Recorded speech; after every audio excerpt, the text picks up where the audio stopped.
लोगों को रेस्क्यू होना चाहिए था। ज़रूर आप देखें कि जितना मैग्नीट्यूड है, देर या कॉल को रिस्पॉन्ड करने में 19-20 ज़रूर हुई होगी, लेकिन किसी भी जगह पे कोई लोग जो स्ट्रैंडेड हों, वो बेशक अपना करतारपुर हो या पूरे पंजाब में, उनको हेलीकॉप्टर से रेस्क्यू करना पड़ा या बोट से रेस्क्यू करना पड़ा या जो भी मीन्स यूज़ करने पड़े, वो गवर्नमेंट ऑफ पंजाब ने और चीफ मिनिस्टर पंजाब लम्हा बलम्हा उसको खुद फॉलो कर रही थी। चीफ सेक्रेटरी साहब ने खुद इन तमाम इंतजामात को देखा। हमने इन 4-4.5 लाख लोगों को महफूज मकामात तक पहुँचाया और अनफॉर्चुनेटली बड़े दुख के साथ ये 20 कीमती जानों का नुकसान हुआ। इन 20 कीमती जानों के नुकसान के अजाले के तौर पे जो कंपनसेशन पॉलिसी है वो 1 मिलियन ईच फैमिली को ये इंश्योर तमाम रिस्पेक्टिव डिस्ट्रिक्ट एडमिनिस्ट्रेशन के थ्रू गवर्नमेंट ऑफ पंजाब ने उसको कर दिया हुआ है। ये वो कुछ फिगर्स हैं जो आपके साथ इस वक्त शेयर करना ज़रूरी थी। अब इंशाल्लाह अगले तीन एक दिन मैक्सिमम, जब तक ये पानी हमारा बिल आखिर रहीम यार खान से होता हुआ ये सिंध के सिस्टम में दाखिल होगा और फिर गुड्डू डाउनवर्ड्स सखर में, और ऑलरेडी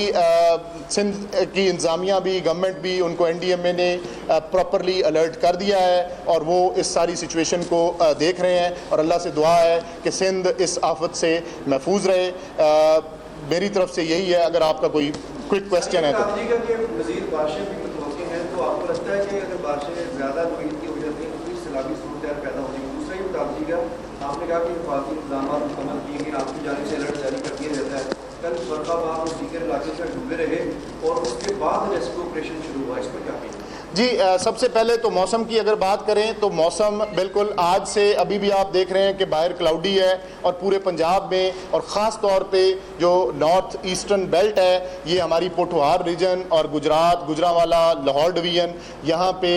बारिश भी मुतवक्के है वक्फे से, और कहीं पे heavy to very heavy rainfall भी है। और दूसरा फैसलाबाद डिवीज़न, सरगोदा डिवीज़न, मियाँ वाली, और आज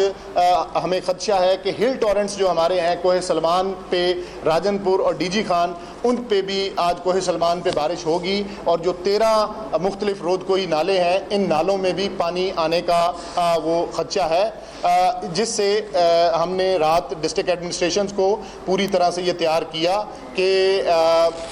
आपकी जो रिलीफ की एक्टिविटीज़ हैं उसमें बारिश की वजह से प्रॉब्लम आ सकता है। दूसरा, अब हमें रिवराइन और दरियाई बेल्ट में तो प्रॉब्लम है ही है, इन अजला में जो मैंने मेंशन किए, इनके अर्बन फ्लडिंग का भी 2 तारीख तक ख़तरा हो सकता है, क्योंकि आइसोलेटेड प्लेसेस पे heavy to very heavy rainfall है। और इस साल आपने देखा कि किस तरह मौसमियाती तगय्युर की वजह से अनप्रेसिडेंटेड ये बारिशें हुई, और खुदा न खास्ता ये जो स्पेल अब इंशाल्लाह अपने अख्ताम की तरफ हैं, ये जो करंट स्पेल है, ये कहीं कोई नुकसान का सबब ना बने। हमने तमाम इंतज़ामिया जो ऑलरेडी अलर्ट है, उनको अर्बन फ्लडिंग के इंतजामात मुकम्मल करने के लिए चीफ सेक्रेटरी साहब ने रात खुद ये हदायत PDMA हेड ऑफिस से जारी कर दी हैं। सर, साथ ये बताइएगा कि भारत की जानिब से जो पानी छोड़ा गया उसका कितना असर हुआ जो रावी में और शाहजहाँ के मुकाम पर ये 2,20,000 टन टच किया, और हमारे सूबाई वज़ीर रमेश सिंह अरोड़ा, उन्होंने कहा कि भारत इसकी जगह राजस्थान तक उधर हो सकता है। कितना ज़्यादा असर अभी हुआ है? मज़ीद पानी छोड़ता तो क्या असर होगा? जी बिल्कुल, भारत का ये पानी छोड़ा जाना अब कोई इसमें शक शुबा ना रहा। आपने देखा कि थीन डैम, हमें एक हफ़्ता पहले तक ये बताया जाता रहा कि थीन डैम शायद 60% तक भरा है जो रावी के ऊपर है, और इसमें 40% गुंजाइश है, और अचानक ये पता चला कि ना सिर्फ वो भर गया है बल्कि उसके तमाम पुश्ते खोल दिए हैं और पानी पंजाब पाकिस्तान की तरफ आ रहा है। तो ये वो cross border lack of information है जो वैसे भी मोरालिटी भी डिमांड करती है कि आप इंसानियत के तहत भी आपको ये इंफॉर्मेशन शेयर करनी चाहिए थी, लेकिन बदकिस्मती से ये शेयर ना हुई और इंटरनेशनल कम्युनिटी ने इस चीज़ को ऑब्ज़र्व किया है। इसके साथ साथ अब मज़ीद भी जैसे मैंने पहले बात की, माधोपुर के हेडवर्क्स की पुश्तों के टूटने की वजह से कंटिन्यूस फ़्लो अभी अगले 2 से 3 हफ्ते रावी में रहेंगे और इसको हम पूरी तरह से ऑब्ज़र्व कर रहे हैं। एक मैं आपके साथ और भी शेयर करूं कि क्योंकि लोगों का बहुत सारा क्रॉप्स का और बाकी डैमेजेस हुए हैं, उस पे चीफ मिनिस्टर पंजाब ने और प्रोविंशियल गवर्नमेंट ने वो डिसाइड कर लिया है। हम एक मरबूत तरीके से स्ट्रक्चर्ड वे में प्रॉपर हम एक सर्वे की तरफ भी जा रहे हैं और इंशाल्लाह लोगों के नुकसान का चीफ मिनिस्टर पंजाब ने ये क्लियर डायरेक्शंस दिए हैं कि वो हर सूरत पे अजाला होना ही होना है। जी ये सवाल है कि हर ज़िले का, हर इलाके का हमने तस्करा किया, आप लोगों ने बात की, करतारपुर में भी पानी आया, ननकाना साहब का जिक्र नहीं किया गया, इसकी क्या? जी अभी करतारपुर की अगर मैं बात करूं तो प्राइम मिनिस्टर साहब और चीफ मिनिस्टर साहिबा कल नारोवाल तशरीफ ले गए, तो जो सबसे पहली डायरेक्शन थी कि हमारे जो सिख यात्री हैं और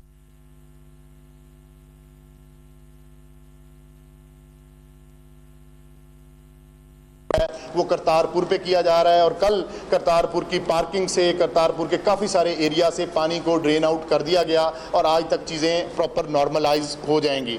ननकाना साहब में क्योंकि मैंने पहले जैसे गुजारिश की कि करतारपुर की पार्किंग से, करतारपुर के काफ़ी सारे एरिया से पानी को ड्रेन आउट कर दिया गया और आज तक चीज़ें प्रॉपर नॉर्मलाइज हो जाएंगी। ननकाना साहब में क्योंकि मैंने पहले जैसे गुजारिश की कि बल्लो की के मुकाम पर ये पानी पहुँचने में अभी टाइम लगेगा। ननकाना की सिर्फ जो बेल्ट है रिवराइन की और फ्लड प्लेन की, उसमें हमें ख़तरा है और खुदा न खास्ता ननकाना साहब में या सेटल्ड एरिया में किसी किस्म का इंशाल्लाह कोई ख़तरा नहीं है और अल्लाह ताला से दुआ है कि इंशाल्लाह अल्लाह ताला इसमें महफूज रखेंगे। सर आपका क्वेश्चन है, आपने बताया कि लाहौर के अंदर बहुत ज़्यादा सोसाइटीज़ जो है वो अंडर वाटर है। अब ये भी कहा जा रहा है कि आबी गुजरगाहों पर ये सोसाइटीज़ हैं। अब ये लोग जो है वो हुकूमत की तरफ देख रहे हैं, क्योंकि कल अतातारा साहब का बयान था कि आबी गुजरगाहों पर तामीरात करने वालों को कोई मुआवजा नहीं दिया जाएगा। पंजाब हुकूमत का स्टैंड सामने है। जी बिल्कुल, ये आप देखें कि मौसमियाती जो तब्दीली और तगय्युर है ये अब एक हकीकत है। हमें जो भी पानी की गुजरगाहें हैं इनको खाली करना पड़ेगा, वरना हमारे साथ यही होगा जो अब हमारे साथ हो रहा है। और इस पे गवर्नमेंट का पूरा रिजॉल्व है कि बिल्कुल फ्लड प्लेन और आबी गुजरगाहें ये प्रॉपरली खाली होनी चाहिए और ये खाली होंगी और इस पे चीफ मिनिस्टर साहिबा के क्लियर डायरेक्शंस वो आ चुकी हैं। फ्यूचर में भी किसी भी किस्म का फ्लड प्लेन एक्ट के तहत उस पर पूरी रेगुलेशंस लाई जा रही हैं और फ्लड प्लेन एक्ट पे मनवान अमल करवाया जाएगा, ताकि हमारी थोड़ा बदकिस्मती ये भी है कि फ्लड प्लेन में मालिकी ज़मीनें हैं और लोगों की ये प्राइवेट ओनरशिप है, जिसकी वजह से वहाँ पे और फिर दूसरा यूनिकनेस आप देखें कि रावी में 40 साल जब पानी नहीं आया तो ये एक फर्टाइल लैंड है, लोगों की अपनी मालकियत है, वो इस पे काश्त ज़रूर करते हैं। तो ये जब भी कभी फिर खुदा न खास्ता इस तरह का सानिया होता है, फिनोमेना फ्लड का बनता है, तो इस तमाम फ्लड प्लेन ने, क्योंकि अदरवाइज ये पानी की गुजरगाह है, इसमें अगर आपकी मालकी ज़मीन भी है और आपने फसलें लगाई हैं तो they are bound to be affected. और इस यही हुआ है कि अभी तमाम फसलें दरियाए रावी में, दरियाए सतलुज में वो मुतासिर हो चुकी हैं और उसके बारे में प्रोविंशियल गवर्नमेंट अपनी पॉलिसी वज़ा कर रही है। और बहुत ज़्यादा जो हाउसिंग सोसाइटीज़ है वो मज़ीद बनने जा रही हैं, सस्ते प्लॉट्स के भी जो हैं वो एड्स लगे होते हैं, तो उनके खिलाफ भी कोई हुकूमत जो है सोसाइटी मालकन के खिलाफ भी कोई एक्शन करेगी? देखें, अभी तो पहले कुदरत ने एक्शन अपना ले लिया है ना, और मैं फिर दोबारा यही गुजारिश करूंगा कि अब ये चीज़ प्रोविंशियल और फेडरल लेवल पे भी, तमाम अदारों पे भी, कि जो क्लाइमेट चेंज है इसको मद्देनज़र रखे बगैर कोई भी डेवलपमेंट वर्क हम करेंगे तो हम नुकसान उठाएंगे, और यही प्रोविंशियल गवर्नमेंट की पॉलिसी है और आप देखेंगे कि ये इस पे अब मनोअन अमल होगा। Thank you.